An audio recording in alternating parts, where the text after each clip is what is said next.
Welcome, everyone, to another edition of the Synaxis podcast. I'm Jordan. And I'm Josh. And today we're going to talk about comic books and superheroes. I don't even know how relevant this is going to be. Maybe I'm just out of touch because I haven't really been paying attention to pop culture much. Oh, yeah. But it kind of seems like superhero stuff's on the decline now. Yeah. Everyone's burned out with all the Marvel sensations. I think there's just a general decline in the quality of all of the stuff. Just because of ideological, I don't know how to term it, ideological capture. Yeah. People are just kind of using it. Or it's more blatant now. It's always been that way. They're just going to do another reboot of the couple things that they just keep rebooting. Yeah. Yeah, but just getting more and more blatantly political and pushing agendas. Yeah. It'll be new Spider-Man with trans Mary Jane. Yeah, it seems like it's going towards that. But like I said, I don't know how relevant this stuff is, but I thought it would be an interesting thing to talk about because something I used to be into, and it touches on mythology and the power of narratives in general. And today we're as we generally do, I kind of want to look at this from an Orthodox perspective. Anyone first time listening, this is an Orthodox Christian podcast, so you can turn it off now if you don't like that. I've realized that we don't really ever introduce that fact, but I think it comes out in the context anyway, so it's not a huge deal. But yeah, I mean, did you have much experience with comic books and superheroes and stuff growing up, or no? Not too much. I mean, I think I saw the Superman live action movies when I was a kid, and I kind of thought they were cool. But as far as holding a comic and ever getting into comics, not really. Oh yeah. Just through Toonami and seeing cartoons and stuff when I was my teens. But aside from that, not too much comic experience. Yeah, I mean, I think I was one of my earliest things I remember is the Batman animated series, which I loved that as a kid, and that was kind of my gateway into all of this stuff. And then another really early thing that made me love comics was the Captain Underpants books. Did you ever read those? I never read them, but I'm aware of them. They're cool, right? They're kind of cool. I think they've been banned in some schools for anti-authoritarian sentiments in them or something, because the kids in it are pretty rebellious against the school principal. But they always had one of the main things in that was these two kids made their own comic books and sold them, and that was really inspiring for me. So I started drawing my own stuff. I still have one of my early ones that I drew, but I was super into it because I loved drawing and I loved cartoons, and I watched way too much TV as a kid. Yeah. And then I started reading Batman comics and stuff. Yeah, I think at the same time when my friends were getting into comics and American stuff, I kind of got into anime and felt like it was just cooler for some reason. So I was kind of snobby about it. I was anime, and I kind of didn't get into comics. It's pretty similar though. It's super similar, yeah. Dragon Ball Z and stuff like that. Yeah, I was really into Dragon Ball Z and all the fighting ones for sure. Right on. Were you ever into manga or anything like that, or just kind of through extension, just catch up in Dragon Ball Z, and then people would be there's books that you can get farther than the anime's in. I was whoa, but that's kind of the experience of that. Another thing I loved as a kid, they had this collection of Greek myths. I think it was Dalari's Greek myths. It had these really colorful illustrations and stuff. So that's another really formative thing in my mind as far as stories and creativity, and I think those things kind of overlap in a lot of ways. Yeah, my dad was kind of into Greek mythology and stuff when I was a kid. I definitely remembered watching some old claymation videos of like Jason and the Argonauts. I forget exactly what it was, but a bunch of stuff like that. And my dad's a pretty good storyteller, so I remembered him telling some the Greek myths and stuff when I was a kid. Yeah, Jason and the Argonauts, Ray Harryhausen with the stop motion monsters. Yeah, totally. Yeah, that stuff's cool. Comics are probably the way that most people would engage in a lot of mythic storytelling nowadays. Mm-hmm. This is probably one of the more common forms aside from just TV shows and stuff. I think so too. And when I think about because of the recent Marvel craze that's kind of down now, it makes me think of sort of mythological archetypes. But the main heroes in the Avengers and stuff seem to reflect modern values. Yeah. Because Iron Man's a transhuman technocrat. Yeah.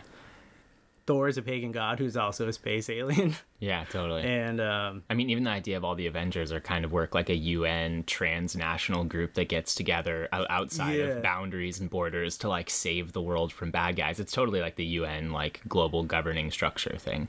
Yeah, there's something elite about it. Yeah. What else is there? There's like Black Widows, like an MK Ultra like assassin. Oh, I think I heard Jay talk about that. Yeah. Yeah, I think it's pretty blatant. I didn't see the Black Widow movie, but from what I've heard about it, that's actually a plot point, that they were like trauma-based mind control. Oh, it's not just insinuated too. It's like pretty explicit in it. I think so. Oh, wow. From what I've seen, yeah. And it seems to go back forever. I mean, like the power of mythology, having these like heroes and gods as archetypes to like look up to, that like form our values, and because it goes back to like Odysseus and Achilles and the Iliad and the Trojan War, Hector, these like models of like bravery that are also pretty flawed if you go back and look at it, but like the epic poems were just so important to Western civilization in general. Yeah, very influential. And then like the Hindu, the Mahabharata and the Bhagavad Gita, and because like all of the cultural values and religious doctrines were encoded into them. Yeah, they're usually some tie for the people who has the myths to like how they connect to the past and to the cosmos and to God. Yeah. And even like in Plato, where he talks about the guardians of the Republic who curate like the poetry for the citizens, and hopefully they're informed by a higher principle that's benevolent. Yeah. I think we find ourselves in a time where the people who see themselves as guardians aren't necessarily the most benevolent people. Yeah, fact checkers on the internet. Yeah, I guess stuff like that, yeah. And it's still with us, that power of narrative and power of myth. And the Bible is, I don't necessarily want to classify that as a myth, but as like a narrative, a religious narrative that a culture and a civilization was built on. That's probably our biggest and most influential book ever. And that's really important too.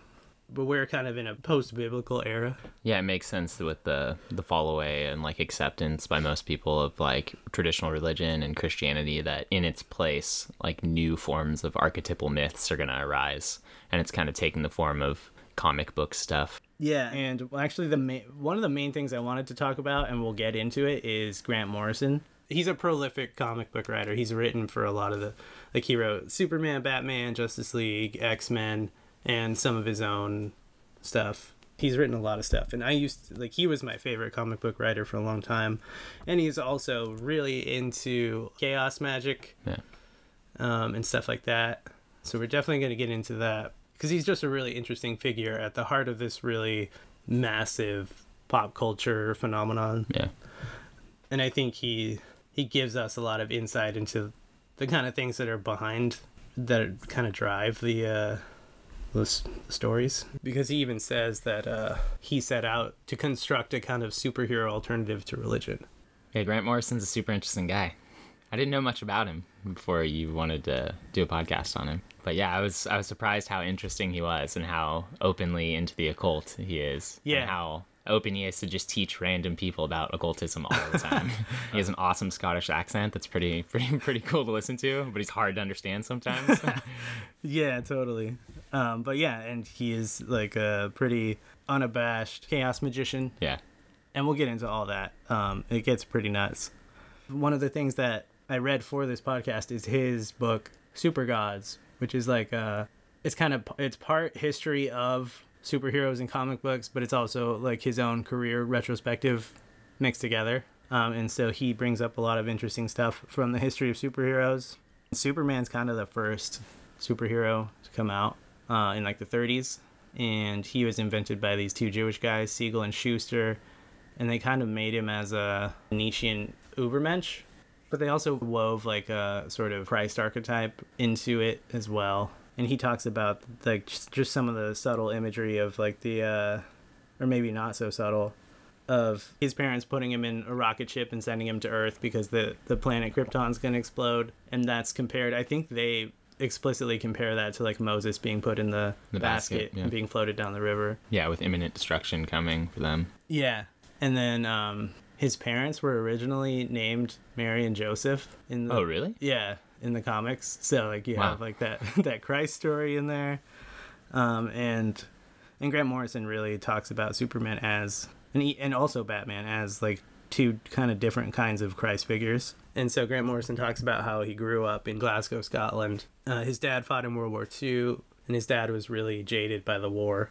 And he became like a peace activist against nuclear proliferation. And he talks about how he grew up in terror of the bomb. He finds this like fictional hero that gives him hope. Yeah.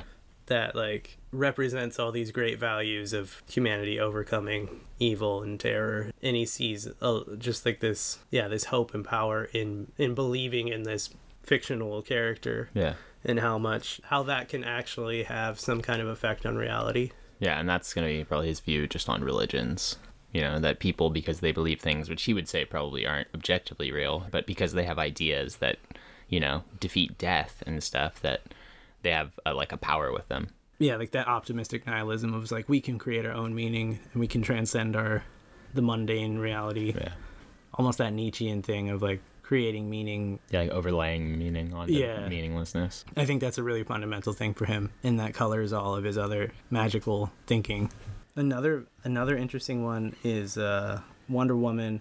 I think that was also around the same time, like 30s or 40s, I want to say. But she was created by this psychology professor named William Marston, and he helped invent the lie detector test. And he also had this weird swinger relationship. Like, he was definitely into like alternative lifestyles and stuff. And Wonder Woman was kind of based on like early feminist philosophies. I think they even say like Margaret Sanger was a model for her. And he and his wife, they were both psychology professors, and they were involved with one of their students, and they had like this mutual affair with this younger girl named Olive, and they were all they were into like bondage, and like they were just kind of degenerate, yeah. like degen alternative lifestyle kind of stuff. And that's what they were trying to encode into Wonder Woman as this like liberated feminist icon. It's kind of apparent. Yeah, I mean, especially thinking back with like more traditionalist perspective, looking back at that stuff, it kind of is obviously some form of propaganda towards like a liberated woman. And I didn't know that they invented the lie detector test. Doesn't she have like a rope that makes people tell the truth, the or golden something? Lasso or whatever that That's interesting. The lasso of truth, I think. So there's that. That's a thing. And then Grant Morrison jumps around through the history of all these different superheroes, and when he gets to the Flash, he talks about how the State Department actually gave a bunch of money to the comic book distributors to start writing more science-based stories to get kids interested in science. And the Flash was like a product of that, because he gets the super speed in like a crazy accident during some kind of scientific experiment. But like most of his villains have to do with physics and time and like all this stuff. So they interwove a lot of modern scientific theories into the plots and stuff. Yeah. And it's interesting that was directly like a State Department order that they wanted. They paid for that. Interesting. So that's an instance of like the State Department actually using comics as a kind of propaganda. Yeah. The State Department does a lot of stuff like that. Like a lot of the war propaganda, they give a lot of stuff to... And they did that through comics too. Like in the 40s, there's so much stuff about like Superman and Captain America totally. Like, fighting the... those goose-stepping German guys. Yeah, you can't say, those guys, yeah. So, and at the end of Grant Morrison's book, he references this interesting article from New Scientist magazine, dated February 12th, 2011, which interviewed a neurobiologist and employee of DARPA named William K. Spear, which seems like a fake name. Like, sometimes in movies where people will like have to make up a name, they like look around the room. Yeah, totally. There's like a case of beer over there. Yeah. Like a William Shakespeare. Yeah, totally. Like, William Case beer? Yeah, totally. But so this is what Grant Morrison says about that New Scientist article, where it's like, Case beer goes so far as to suggest that certain narratives are as addictive as cocaine, commenting on the effects that a compelling yarn might have upon the minds of enemy soldiers or Sudoku exploders. That's censored. Yeah, yes, yeah.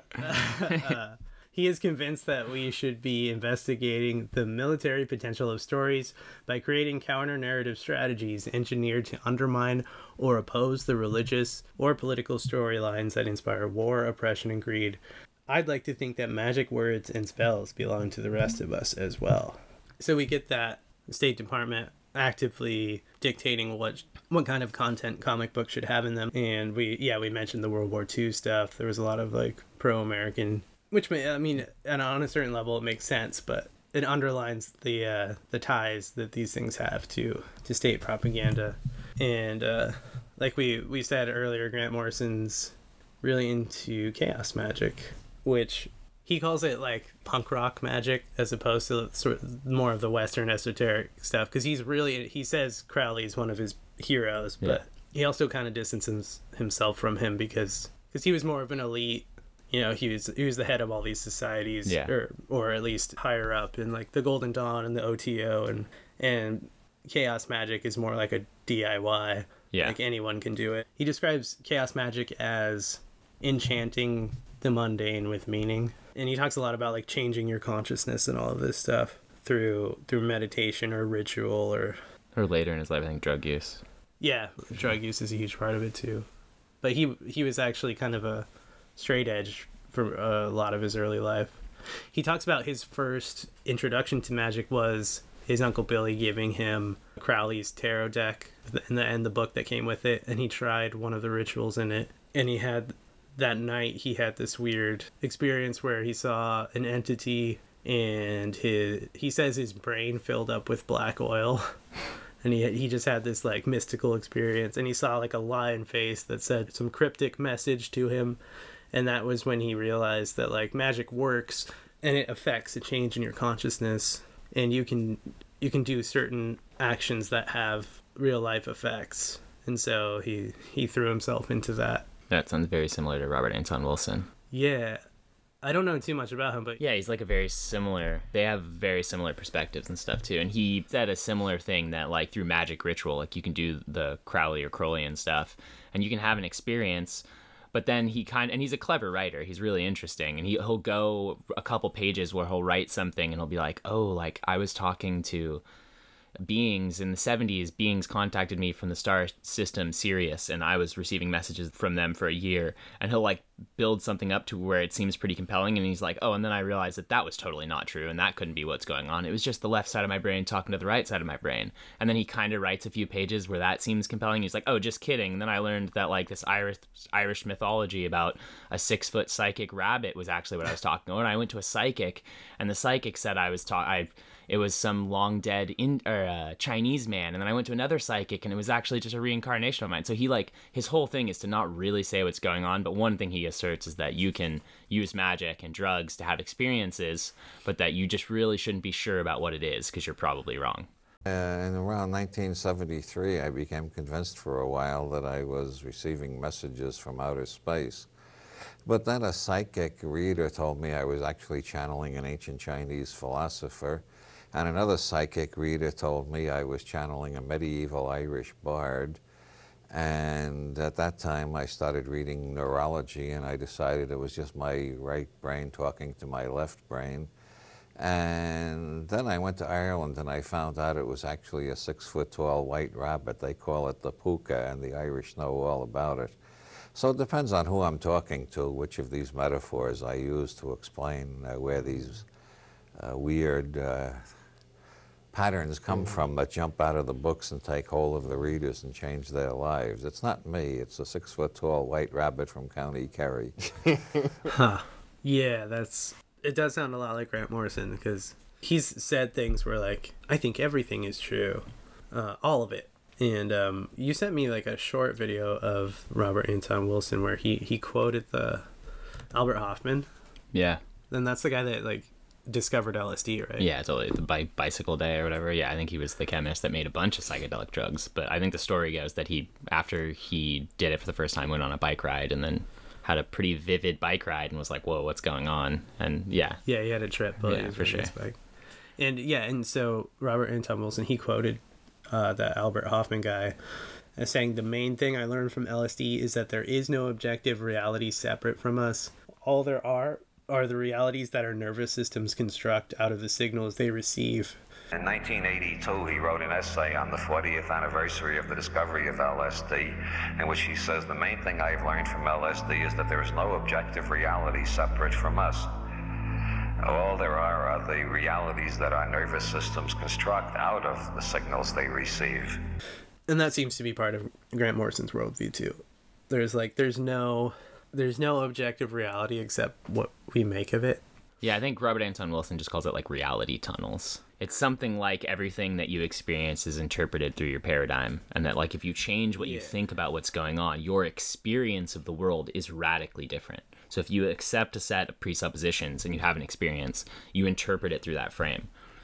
So, and they pretty much really assert that that's all that goes on, and it's just different nervous system states, and they don't really ever talk about what's objectively true. They like avoid it. Yeah, different nervous system states and states of consciousness. That's all really, it all seems kind of really wishy-washy, and it's like all psychedelic, crazy, dude. And it's like, I listed all the labels you could put on it. I think they hate labels, but like I was thinking like antinomian, postmodern, Nietzschean, Crowleyan for sure, because Nietzsche said something like there's no such thing as facts, only interpretations. Yeah. And he had this, it seems like he had this idea that there is, at bottom, there's no truth but what we make. There's no meaning but what we make in the world. It's really slippery. Yeah. Like you can't really nail them down with an actual metaphysical. Yeah, it's the same with him and Robert Anton Wilson have a lot of similarities. They'll throw out a lot of like Zen koans and like, you know, things that are maybe half true in a way, but then when you try to ever pin them down on something, they just slip right into another worldview. Yeah, because there's a quote in the Grant Morrison documentary, Talking with Gods, where he says, I don't believe in angels and demons to tell the truth. I believe there are things that we can manifest as angels and demons and project onto. All magic really is about enchanting the apparent chaos of ordinary matter around us with meaning.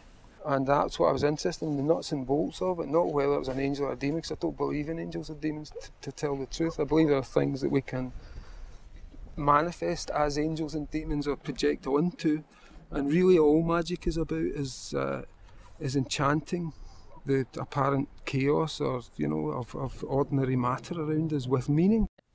And he does talk all the time about like encountering demonic beings, but he'll say that they're just kind of manifestations of like negative neuroses. Yeah, him and Robert Anton Wilson, I think they'll just say it's all nervous system states. All the stuff you experience is just really like electricity in a certain shape in your nervous system, and that different cultures will experience or talk about it in different ways, but it's just nervous system states. Yeah. I think it would make it almost necessarily that since he thinks all the things are kind of inside his mind or his consciousness, that so everybody else is like that.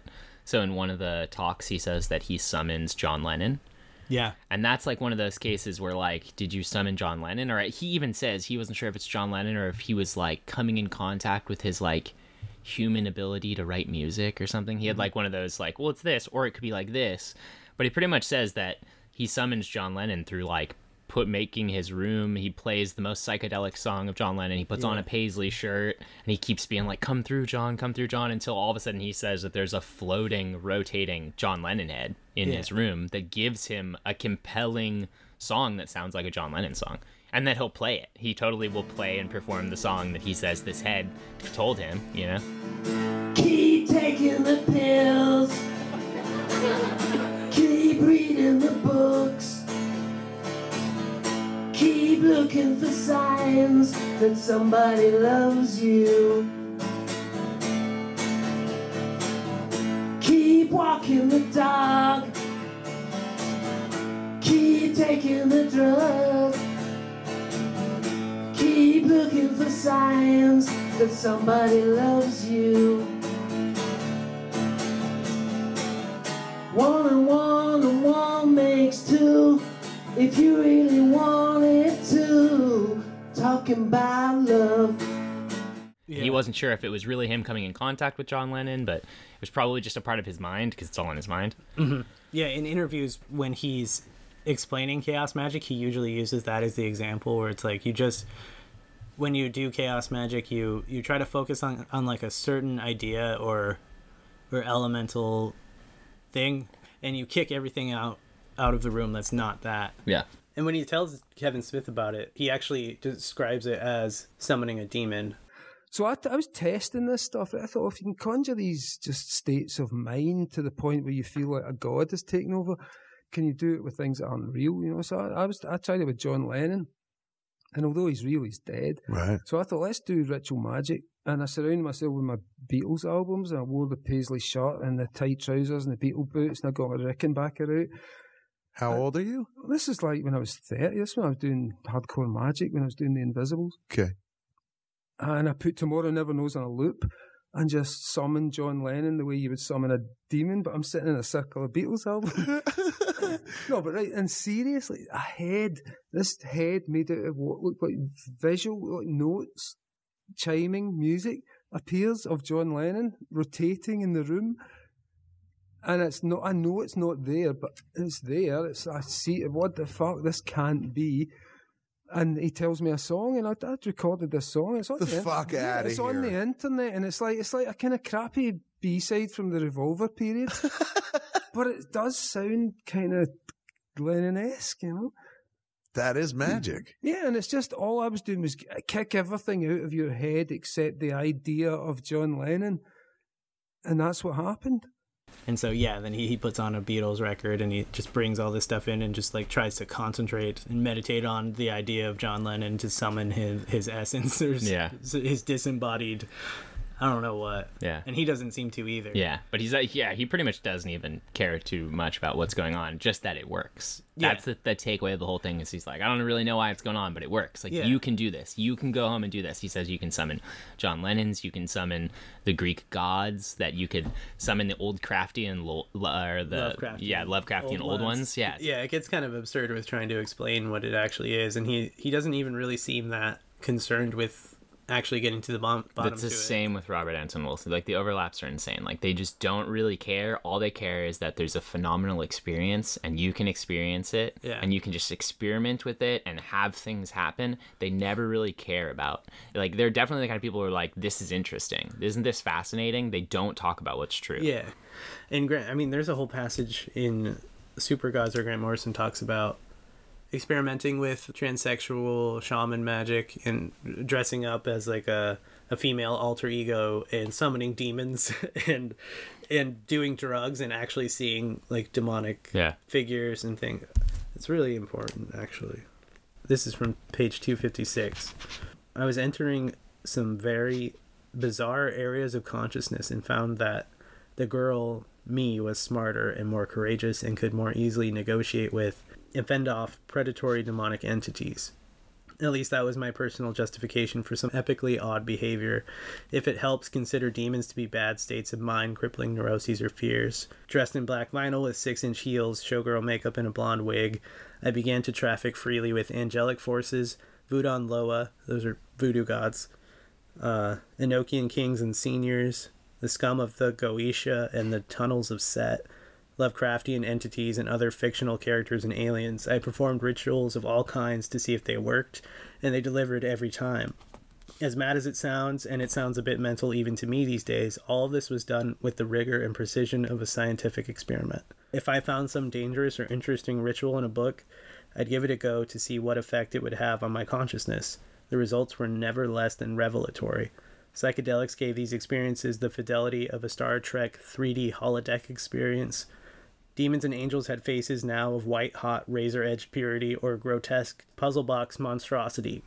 Gods and fictional creatures had forms that seemed tangible. These beings could be painted and rendered from memory, and they fit the descriptions left by intrepid psychonauts who'd been this way before me. I have no real explanations for a lot of this, but numerous speculations that may find their way into another book one day. I simply allowed all this to happen under some vague direction from a diamond interior Protestant straight-edge self that seemed to never lose control. I carefully filmed and recorded these rituals during which I could be heard to speak in tongues and with multiple voices, some male, some female, some utterly inhuman. Every day was a party. I would drink champagne, take mushrooms, write comics. Yeah, he goes on, but I mean, that's... Yeah, it's crazy. That's what this guy's up to while he's writing all these comic books that kids are reading. Yeah. But, yeah, that's kind of what brings us here, because he definitely encodes all these really subversive and ultimately, I would say, Luciferian and satanic elements into all these super popular mythologies that he weaves. Yeah. And I would almost call him like the high priest of like the superhero religion. Yeah, he explicitly tries to use his comics as like a hyper sigil to affect the world. Yeah, that's really interesting. The sigil magic thing is one of the things he's kind of notorious for. Do you want to talk about what sigil magic is? Yeah, it's a way to pretty much make like a symbol. I don't want to like explain how to do it, but like it's a way to like make a symbol and try to like imbue it with an intent. So you have like a desire, you want to like make money, you want to get rich, you want to like meet a certain kind of girl or whatever it is, and you make a symbol and you like imbue it with intent and your desire, and then you try to give it certain kinds of like mental energy.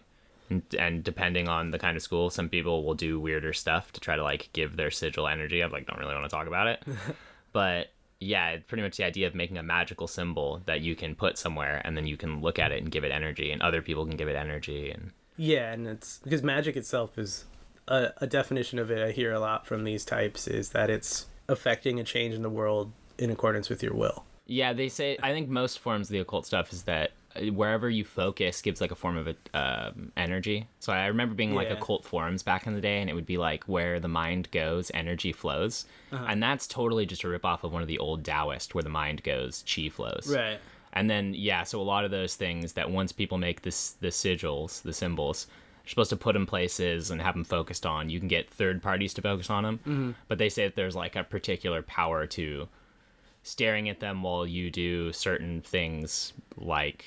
Yeah, like you channel sexual. like the creative energy of that would normally go towards procreation. Yeah, totally. And they say that, and they explain it like, oh, you hit a trance state when you orgasm and you focus on this thing, and then you like, you bypass your logical mind, and it lets you, well, they pretty much say you should focus on these things and do that event to give it energy. Yeah, exactly. And like we said, like he encodes sigils, or what he calls hyper sigils, into his comic books. And the most relevant example of that is the series that he wrote in the late 90s called The Invisibles.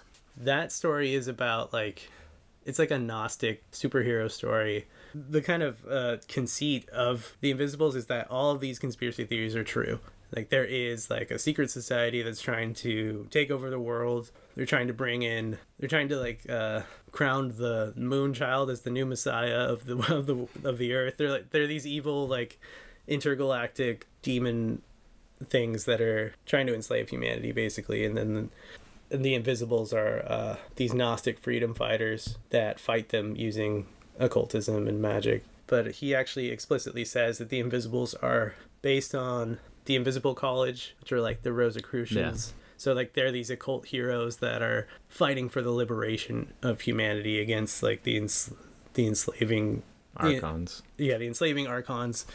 And it's, I wouldn't really call it like a good versus evil story because all the characters are pretty amoral. The bad guys are some of the most like twisted evil villains I've ever seen in any story. But is it just like a will to power story? Kind of, yeah. Because the heroes aren't very moral either. I mean, one of the heroes ends up being the Marquis de Sade. Great. Yeah, really cool great guy. Hero, the Marquis de Sade, and so they're trying to overthrow this evil archon tyranny and bring about a new world of, I think they say, a new world without limits. And so it's like all the sexual freedom that you could possibly have, and there's. Is that the one where he puts himself in as a character?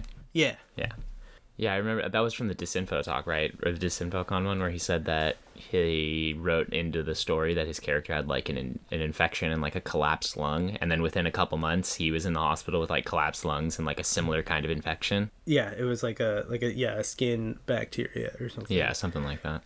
Yeah, like a flesh-eating bacteria and like collapsed lungs or something, which is what he wrote into his character, and then he ended up in the situation. Mm-hmm.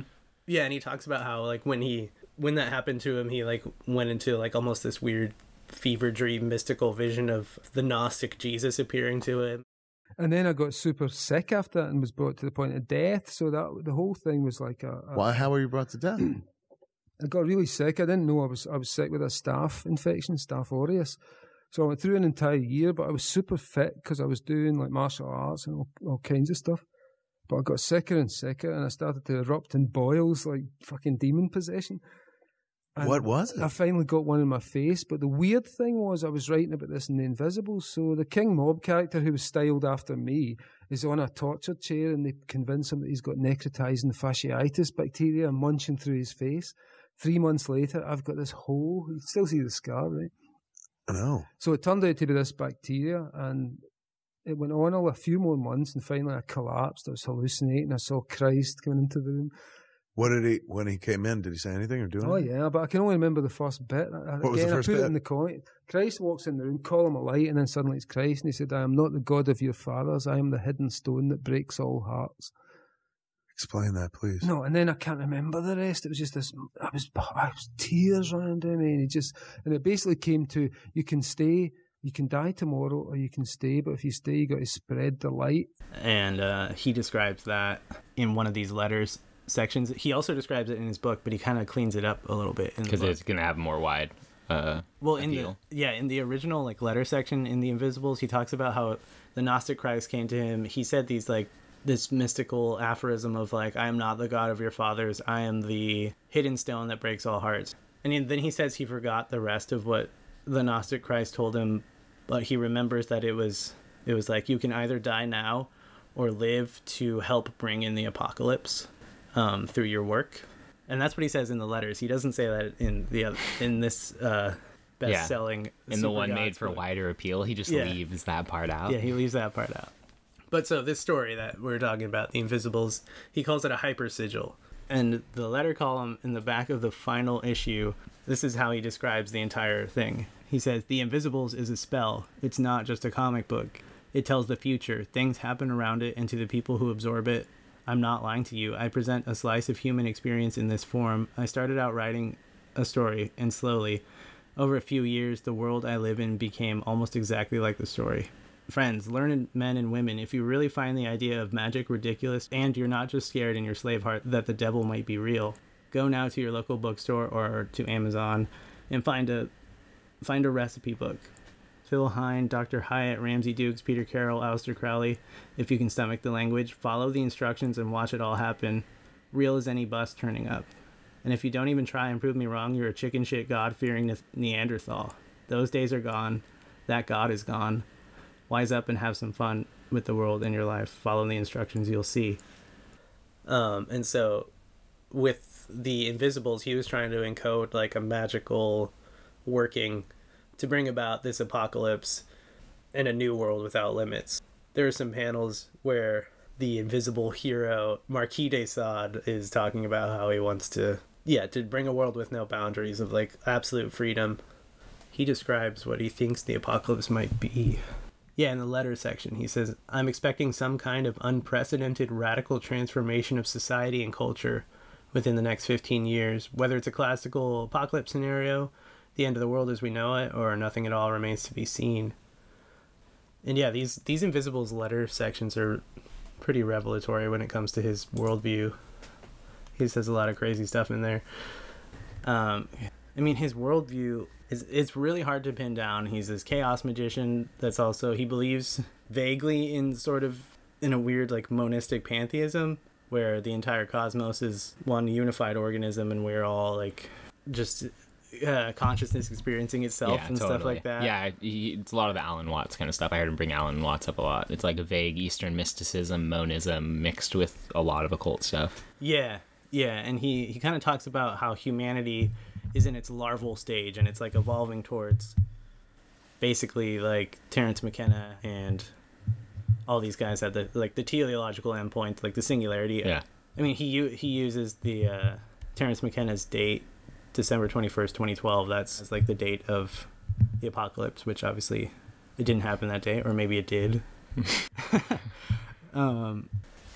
Throughout the book, like I said, he's talking about how we're all evolving towards this like some endpoint, some metamorphosis like endpoint. Yeah, I think he talked about that maybe on a DMT trip, or where the beings told him something about that there's what the universe is it's some like cocoon making evolutionary thing, and where we need to evolve out of our states into some other thing. Yeah, that was another thing. Oh, there's so many places to go, because that's a huge thing he talks about all the time, is his experience in Kathmandu. Oh yeah, sometimes he calls it an alien abduction, and then other times he kind of downplays that part of it. And this is the one he said he went there with the intent to get abducted, right? Like this was something he wanted to happen. It wasn't just like a crazy thing happened. He's like, I'm going to Kathmandu. I'm going to get abducted by aliens. Yeah, that's how he says it in the Disinfocon lecture. Every time he talks about it, he emphasizes something different, it seems. Because I've seen other places he explains it. I think in this book, when he talks about it, he's kind of like, you could see it as an alien abduction, but I don't really think that's what it was. Like we said, it's this wishy-washy metaphysical thing. But he saw some special on TV about this temple in Kathmandu where they have this flight of 365 stairs. And the legend has it, if you can climb those stairs all the way to the top on a single breath, then you will achieve enlightenment. So he went and did that, and he said it was way easier than he thought it would be. And then like he's like, okay, I guess I achieved enlightenment now. And like they went back to their hotel room, and that night he had this vision of like these liquid metal, silver, chrome tendrils coming through the walls, and it's like, oh, you've done it now. Yeah. And I think he says he's not on drugs that, or that he just smoked some hash or something. And he's like, to anyone who's done drugs, like, I wasn't really high on drugs. He's like, if you smoked weed, like, I'd smoked a bit. I wasn't like crazy on some kind of hallucinogen.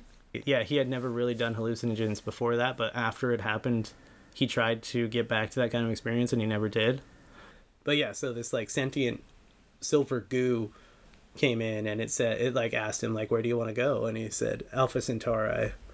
And so then he experienced himself being, he describes it as being like pulled off of this dimension and pulled into the fifth dimension outside of time and space. And it was like more vivid and more real than anything he ever experienced. The entire vision is really trippy. He writes pages about it in Super Gods, but yeah, like these alien beings supposedly show him the secret of the universe and how everything's interconnected, how like the earthly plane of existence is almost like an incubator for some more evolved. Yeah, I remember him saying something like that, like the cosmos or Earth's like a weird cocoon that like pumps out some kind of metamorphic being or something. It's meant to like be an incubator for a newly evolved consciousness or something. But then he also talks about how that experience revealed to him like the interconnectivity of everything, and how everything is nothing and nothing is everything, and we're all one. So we don't really have to be afraid of anything. And yeah, see, there's like objective claims about reality, and then you're like, is that true? And he'll be like, I don't know, man, nervous system state. Yeah, like exactly. It's just so all over the place. And then he says like, and then the aliens send him back to spread the message in his work and stuff. And he even says, he's like, why do they always say that? Why do they always say, like, give people information and send them back and say, go and tell everyone else? Like, I wonder why, dude. It's really trippy. I mean, you can listen to him talk about it. He talks about it in a lot of different places. And in the Disinfocon lecture, he definitely talks about it there. And then he goes into this almost a tirade about how individual personhood is a problem that we have to get past, like in our evolutionary development. Yeah, it's like prioritizing the one over the many. Yeah. Monism good, like particularity bad. Exactly. And that's something that he wrote into The Invisibles too, because like he mentions that like humanity's in a larval state and they're developing into something else. They're evolving into a super consciousness, and then at the end of that series, like when the apocalypse happens, he describes it as being like reintegrated into the super context or something. It's like this weird postmodern version of like Hindu moksha, the drop of water returning to the ocean or whatever. Yeah. But it's still like just this really vague idea of like universal consciousness being attained or something like that. And you see that pop up all the time in his comics, like in All-Star Superman. I think I sent you that page. Yeah. Where like Lex Luthor, he gets his hands on like this elixir that gives him Superman's powers, and he starts seeing, like he has like this religious epiphany because he can see the world the way Superman sees it, and how I think he says like the fundamental forces are connected by a single thought, and we're all here alone. We're like we're the only ones that we have. And he starts like crying. Yeah, he's like crying. He's like has this like a religious experience while seeing what it's like to be Superman. Yeah. And I think it seems to be Grant Morrison's kind of like religious, almost dogma, his like dogmatic teaching that informs his work because of this experience he had of these interdimensional entities that abducted him. Yeah. And it's weird because sometimes like that he'll make it seem like they were beings, like they were things that gave him real kinds of information, like outside of himself. And then sometimes he'll say that he thinks that all of those beings are just like nervous system states, that there's a materialistic explanation for it, and that it doesn't really have to do with any kind of being outside of himself. Yeah, everything's just an aspect of his own consciousness. Yeah, totally. It's kind of weirdly solipsistic. Yeah, definitely. And that's why he said that, like, Thoth of the Egyptians is like Hermes of the Greeks, is like Ganesh of the Hindus, and that they all have to do with communication. It's like a cluster of ideas. So, so instead of saying that there's some being that all of them are talking about, it's not really a being. It's just like a communication state or something the human nervous system can experience. Yeah. Yeah.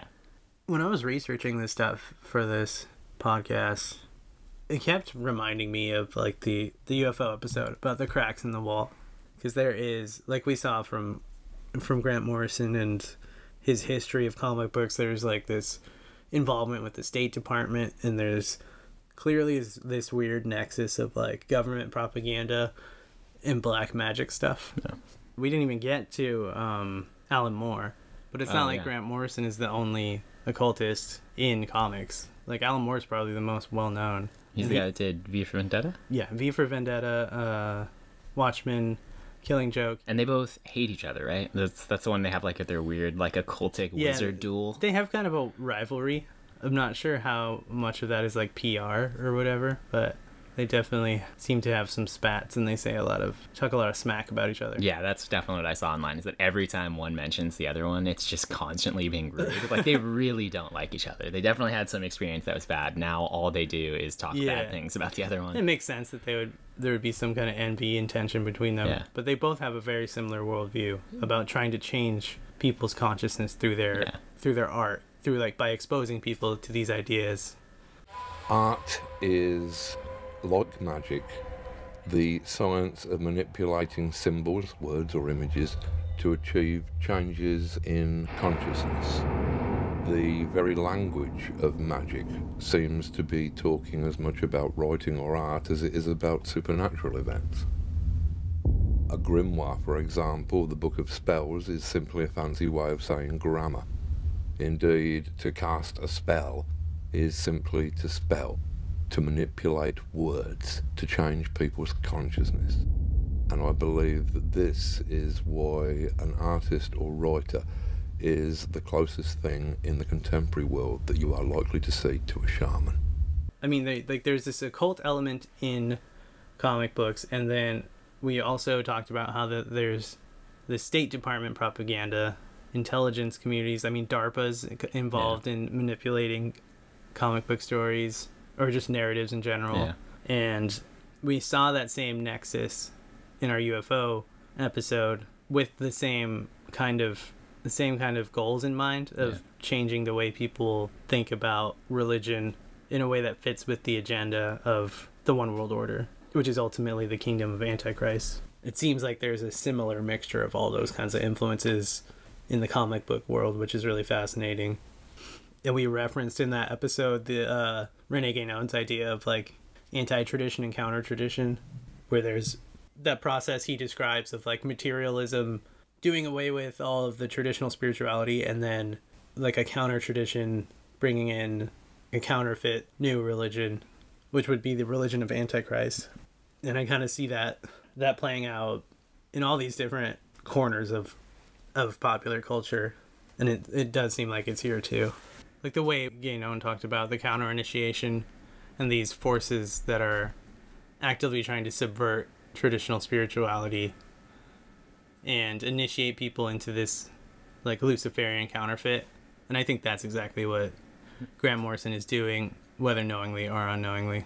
It also made me think of Father Seraphim in Orthodoxy and the Religion of the Future, because he talks about how like all these new religious movements will emphasize experience pretty much over anything else. And a lot of focus on like imaginal stuff, like a lot of like new agey stuff as like guided meditation and focusing on, you know, like imagining things, and where a lot of traditional spirituality and definitely orthodoxy is more skeptical of just that kind of thing.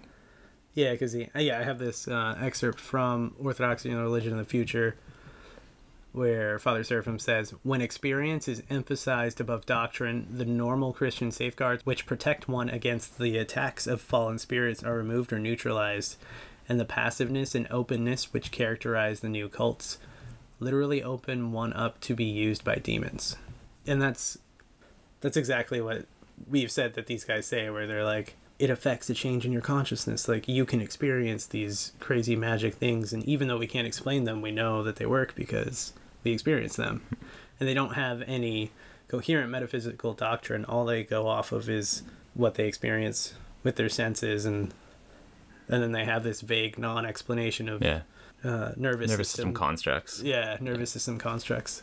I don't know what it is, but it works, and you can try it too, and you can make your own sigils, and you can practice black magic in your bedroom and get what you want. Yeah. And it's like, and having been someone who was into that kind of thing for a long time, like, for a long time I was highly sympathetic of that kind of view. It's like, you want an experience? You can do a bunch of acid, or like I think that Terrence McKenna, like, do 5 grams of mushrooms. It's a heroic dose, and put yourself in like a closet. Like, you'll have an experience, you know, and like, yeah, when you prioritize just having an experience, you'll find experiences, but you might not know how to interpret them, or you maybe won't have good experiences. Yeah. And that's, where Father Seraphim says, when experience is emphasized above doctrine. So they don't have any real framework for what they're experiencing. And it shows when you actually interrogate what they think is behind it. They can't really explain it. They try, but it's always like we've said this whole time, like slipping into different worldviews and trying to explain it from all these different angles, but it never actually gets to what it really is. And I think only with the foundation of Orthodox spirituality do you actually see that there are these beings that are trying to deceive humanity and keep us from attaining salvation. And that's exactly what's happening. They're bringing in this new spirituality in an attempt to dethrone genuine spirituality, which is orthodoxy. But all of that is to say that, Grant, I mean, all of these encounters that Grant Morrison has had, I think we've done a pretty good job showing that these are demonic encounters. And that might sound just like a fundamentalist kind of satanic panic way to look at it, but it's not. It's yeah, it's not. It's definitely not. And that's why people like Guénon came to the idea of things like a counter initiation, because it's not just one tradition that says in the end times there'll be something like an antichrist that comes and brings in like a new order that's a counterfeit order that's not good. Yeah, exactly. There's another quote from Father Seraphim. So this is from God's Revelation to the Human Heart. And Father Seraphim says, how can a religious seeker avoid the traps and deceptions which he encounters in his search? There is only one answer to this question. A person must be in the religious search not for the sake of religious experience, which can deceive, but for the sake of truth. And that's just another way to say what we've been trying to underline. Is that, Christianity gives us this doctrine, this framework, this foundation from which we can evaluate these kinds of experiences. And people like Grant Morrison and the psychonauts and these occultists just kind of make it up as they go along, it seems. Yeah. I mean, occultists, they do have a certain measure of systematization. Yeah.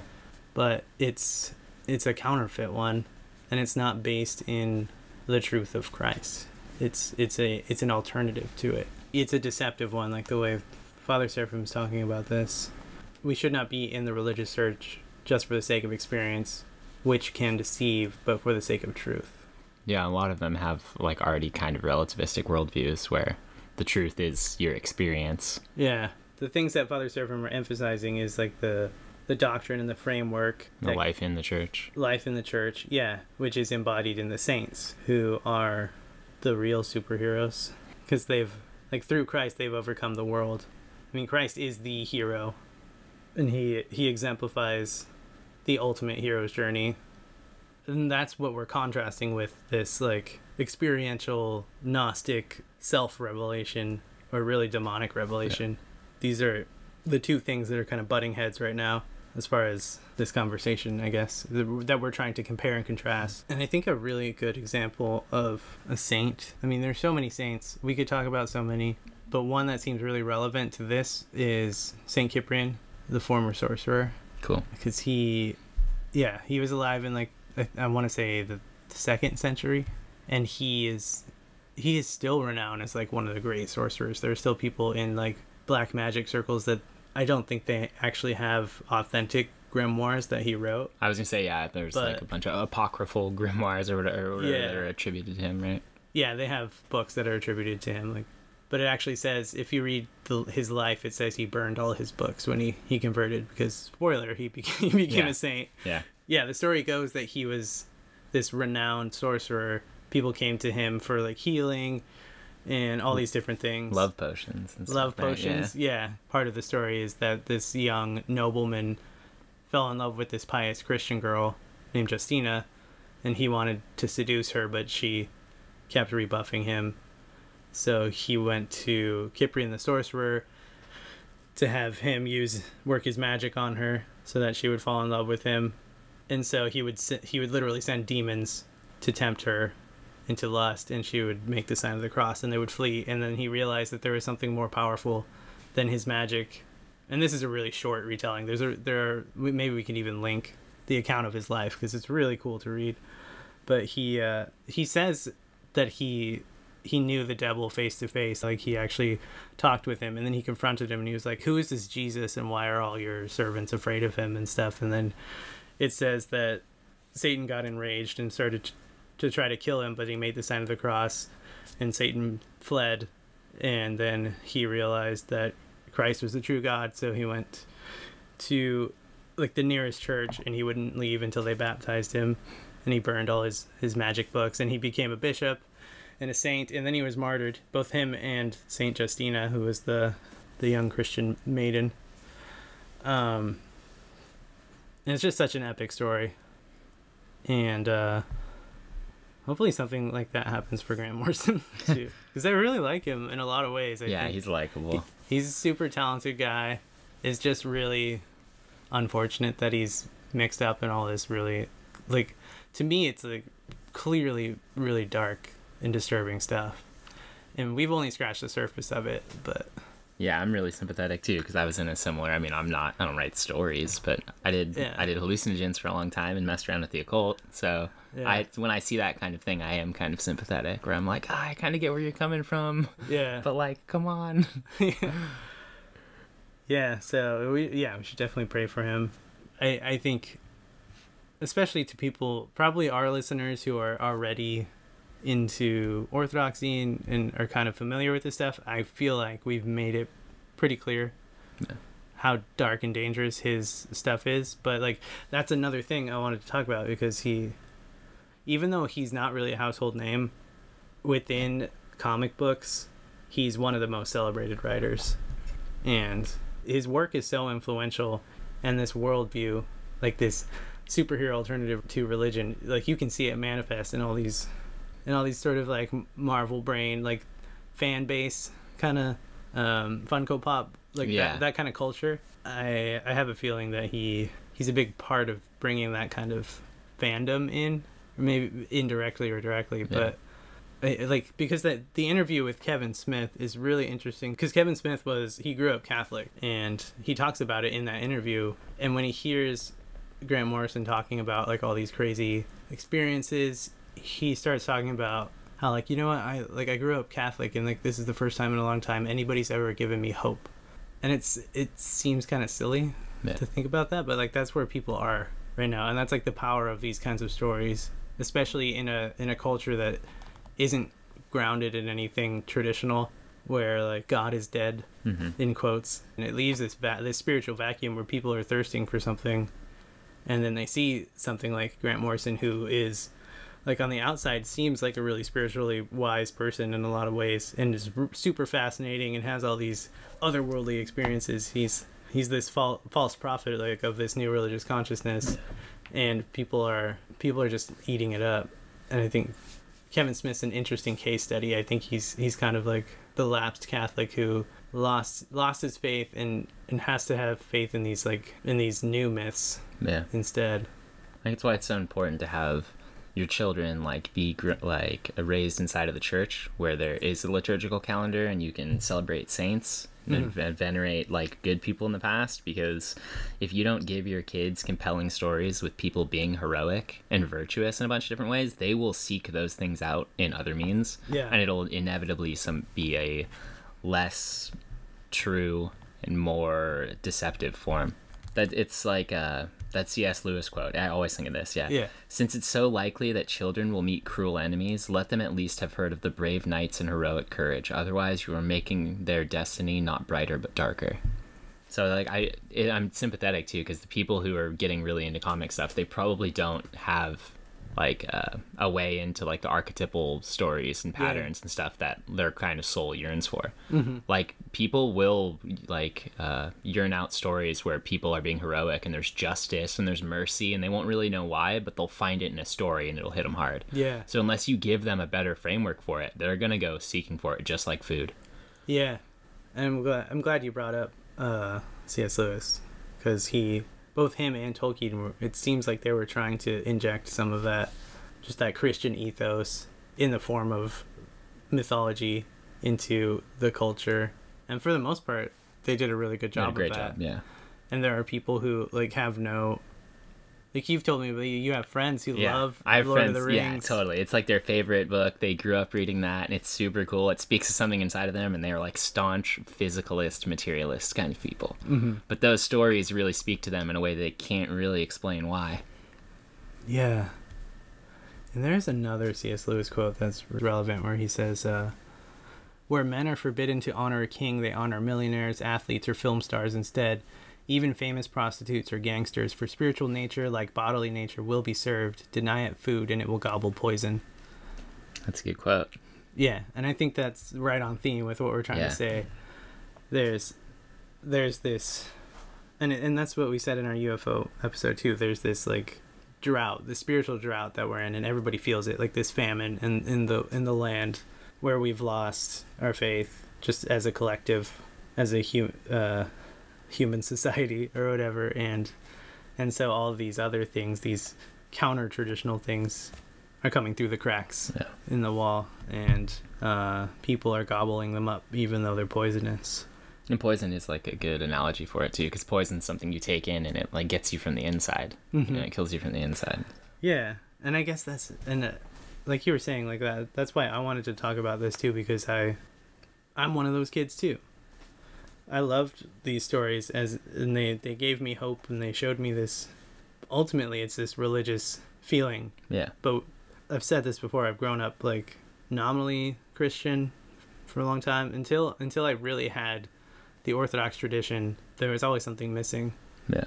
And these comic book stories they offered something that approximated what I was looking for, but now that I'm here, I can look back at that and see that they are replacements. Yeah, replacements for sure. Replacement mythologies, replacement even doctrine, lore and stuff.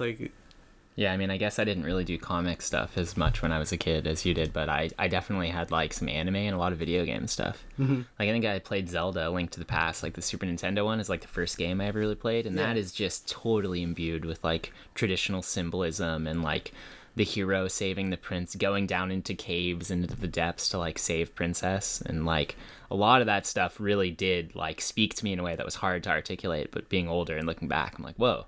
It just has the things that speak to humans, but it's in a game. Yeah, and that reminds me of something we kind of touched on in the metal episode, where there's an element of the mythic storytelling that we were missing, but there's also, it's mixed with escapism. Yeah. And a dissatisfaction with where we are in the world. And I think that's once you get into a tradition like Orthodoxy, and live in that, where everything has meaning and it's real. Yeah. I think that's what people are searching for. And they get stuck in these fake fandoms where they have this religious fervor, but it's misplaced for these fake made up idols, basically. Yeah, I guess that's why I wanted to do this podcast, to kind of sort all that stuff out. And to talk about Grant Morrison, because he's a madman. Yeah. A really interesting madman. A super likable madman. Yeah.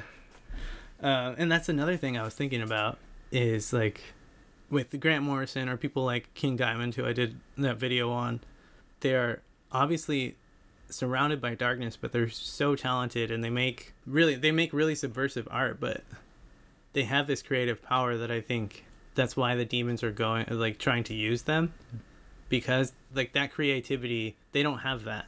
Like that's part of the image of God in somebody like Grant Morrison, and he has this gift, this creative gift, but they're trying to divert like what comes out of it for subversive means. Yeah, they're trying to just redirect it to something that benefits them.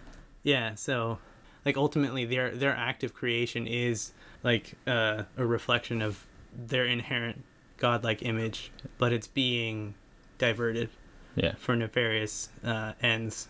And I mean, like St. Basil the Great, he wrote the address to young men on the right use of Greek literature, and he talks about like separating the wheat from the chaff. But that was more in the context of studying the classics, like Homer, Plato, Hesiod. Yeah, Plato, Hesiod, like all those early Greek mythologies and stuff. And he said that there is virtue that can be gleaned from those stories, but we also have to always keep in mind that we're Christians, and our ultimate goal in this life is to attain eternal life through Christ.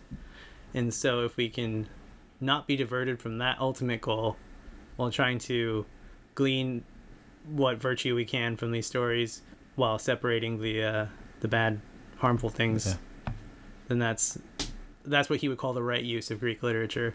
I don't know how much we can apply that to modern literature, where it's actual black magician sorcerers like using demonic putting their explicitly saying actually putting demonic things into their works. I think like it's hard for me to say that like go out and read a Grant Morrison comic and see what you get out of it. Like I don't know if I can recommend that necessarily.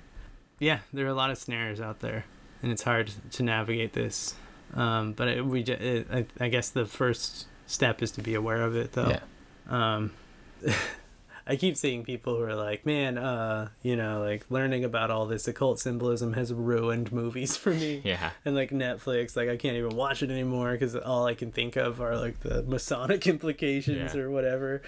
And I feel that. Yeah, I definitely feel that. Like it's hard not to break things down into like symbolic patterns when I watch stuff now. Hopefully we'll get more, as orthodoxy spreads, hopefully we'll get more creatives that can inject some redeeming things into the culture. Yeah, totally. Look forward to seeing more stuff like that. But I guess we could end this one. Follow our Twitters. Our Instagram. Instagram's been popping.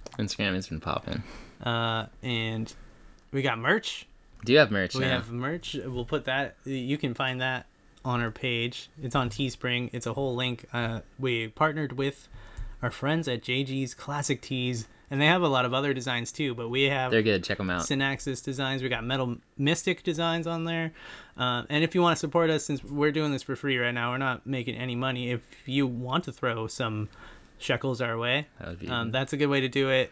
I have Metal Mystic stuff if you're into metal or just music commentary. It's good. He like breaks down occultism and different metal bands, and it's really good.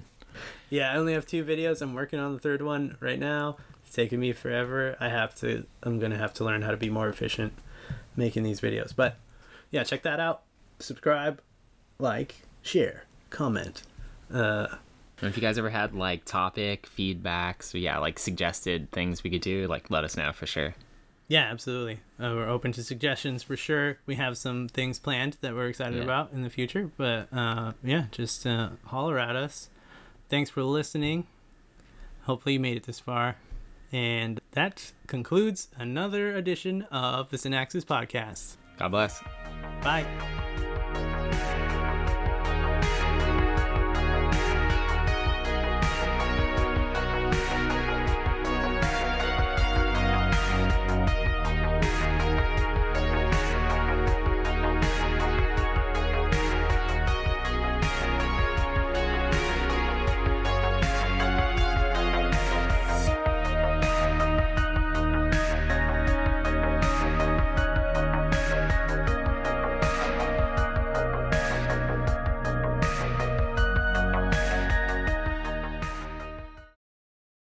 You have to look at Grant's work as like it's a bullet with a candy coating.